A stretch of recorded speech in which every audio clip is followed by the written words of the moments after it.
What's up guys, this is GG Sports and welcome to my YouTube channel. This is going to be my first video. What I'm basically doing is I'm going to get a bunch of stories from each sport that I want to cover and, just talk about it. So things that just happened over the week, big things that happened like that, or just games or anything like that. That's what I'm going to be talking about in these videos, just to round up the week and whatnot and see what's happening in the sports world. Alright, the first topic we're going to talk about is Darvin Ham signing with the Lakers as the new head coach. So if you follow my TikTok and Instagram, you know that I've talked about this already, and I just want to beef up what I think about it more, just talk about how I feel about it. So this last week he had his press conference with the team, and the impression I got was he really wanted to be his coach. He wanted to be their team's coach. He seems to have a lot of care and wants to help this team become more improved. In the last season, he seems like he really wants to help this team, and I really enjoy what he said, stuff like that, because he seems like he has a lot of care and he wants to build relationships with each player and staff member. He also talked about Westbrook. He revealed that he and him had several conversations over the past couple weeks, and he revealed that the main idea and theme that he got out of it is sacrifice. What I think he meant was stuff like roles, shot selections, egos, plays, all stuff like that. That mostly applies to Westbrook, obviously. Ham, on the other hand, had a lot of praise for Westbrook. He wanted to keep things positive with him. So he said that don't get it messed up. Russell is one of the best players our league has ever seen. He still has a ton of left in the tank. I don't know why people tend to write him off. I'm going to approach him like every player I've ever encountered. So seeing Ham giving Westbrook all this praise and attention to what, it's just attention. It's just really great of a coach he is. I feel like I'm talking the wrong way in the mic. So let's go back to Westbrook for a quick second, because if you haven't noticed, it sounds like they're gonna keep Westbrook. Well, that might be true because Westbrook has the option to opt into his final year of the contract with the Lakers. How do I feel about that? I'm gonna just be straight up with you guys. Just the way how Ham was talking about Westbrook and how Westbrook seemed very optimistic about Ham, seems like it might work. It sounds like, especially when they talked about those conversations, with the theme of sacrifice. I personally believe that Westbrook has the potential to be great. Do I see him playing at the same level as he did during his MVP season? No.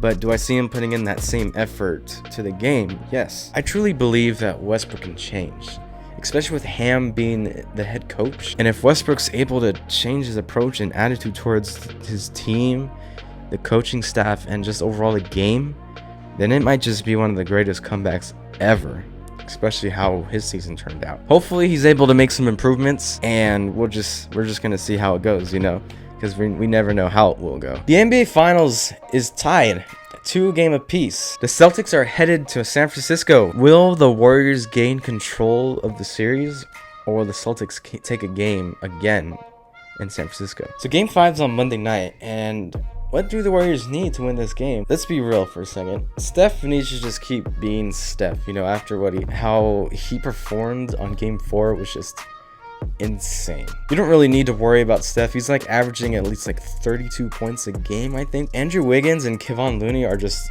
absolutely amazing. You got Wiggins guarding Tatum, which is a really hard thing to do. We saw something like that when in the Western Conference Finals when Wiggins was guarding Luka. It's not an easy job, but he got it done. With Wiggins guarding Tatum, it's just he's gonna produce a lot. It's gonna be good. The one thing I think the Warriors should be worried about is Draymond Green. Draymond Green has not been great on the offensive end. He's been getting fouled out. He's just getting all these calls. He's getting pulled out of the game or putting on the bench. I think he's just needs to be the main focus of why the Warriors aren't doing so, because without him, the defense is going to struggle a lot. You'll see it when he's on the bench, and especially what happened last time. It's not that great of a look on him. I really think they need to really not control him, but make sure he's doing great. Sure, he's not that great of an offensive player, but defensive wise, he's really good. It's just he's just not consistent. Green's foul trouble is what's holding the team back. It just needs to change. If it doesn't change soon, then Golden State will suffer from it. and especially if Clay is not performing is not doing his part, if Poole's not doing his part, and if, of course, if Steph's not feeling it. So it's just like, then it just starts falling. It's a snowball effect. It will just start falling apart slowly. Now, okay, I know I'm a Laker fan, but here are some things that the Celtics can do to win the game too. You know, the Celtics have had their up and downs in the playoffs so far. They've found their way to come back though. The Celtics are 7-0 after a loss. I don't know if there should be a worry with them or not, but you know, you got players like Tatum and Jaylen Brown averaging like 27 points per game. So they're doing their part most of the time. I'm sorry, 22 points per game. Okay, so I'm editing the video right now, and I just noticed the video is very blurry. And I guess my camera didn't focus right. So I do apologize on how the picture is going to look right now. So bear with me. I was just by myself doing it, and I thought it was focused. So that's on me on this one. So again, I apologize on how the video is about to look right now. So thanks for understanding. The Celtics have players like Derek White, Al Horford, Grant Williams, and Marcus Smart. They really don't have an excuse to lose.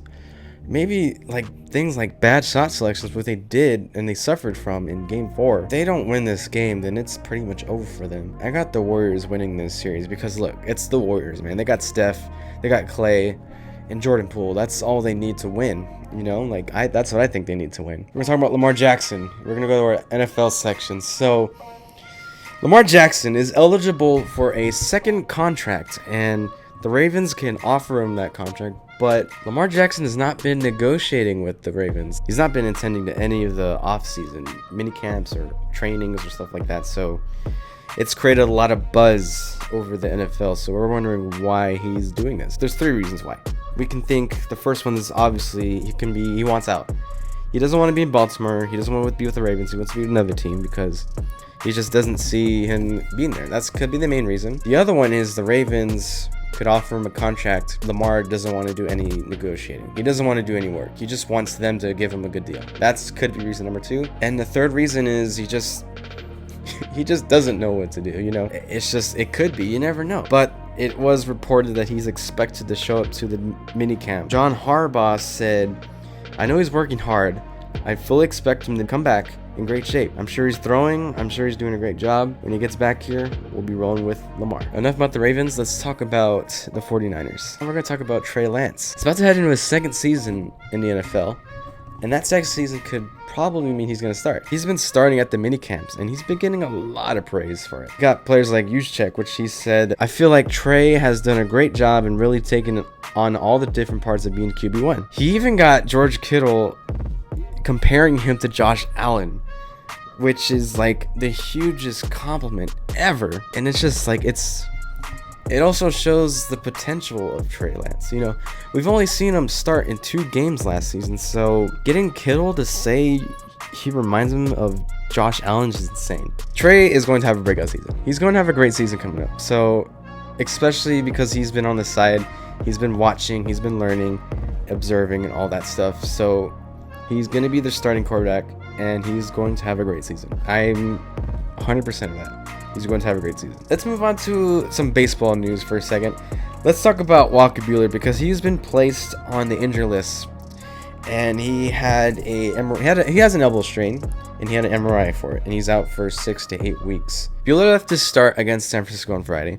He had a little bit of discomfort in his shoulder, and the next day they flew him out to LA, and he had an MRI, and it turns out he had an elbow strain. Buehler does return to throwing in like 6 to 8 weeks.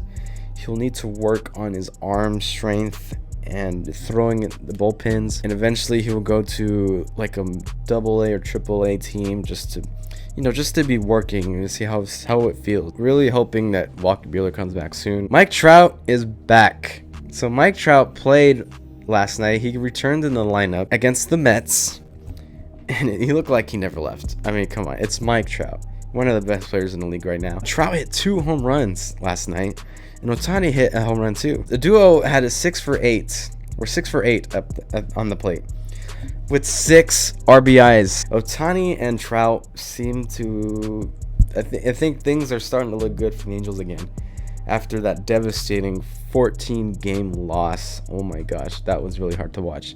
Coming from a Dodger fan, that is just terrible to see. Kind of, that's another topic for another day. Well, that pretty much wraps up the video. This was my first roundup video. I'm going to be making improvements soon, because my first one, we all learn from our first time. We keep learning over time. So I'm sure there were things that didn't work out, that I wanted to be, the way I delivered some things, the way I recorded, or just the way I've taped this. Not taped. Oh my gosh, that sounds old. The way I recorded, video wise and audio wise. This is on a mic too, so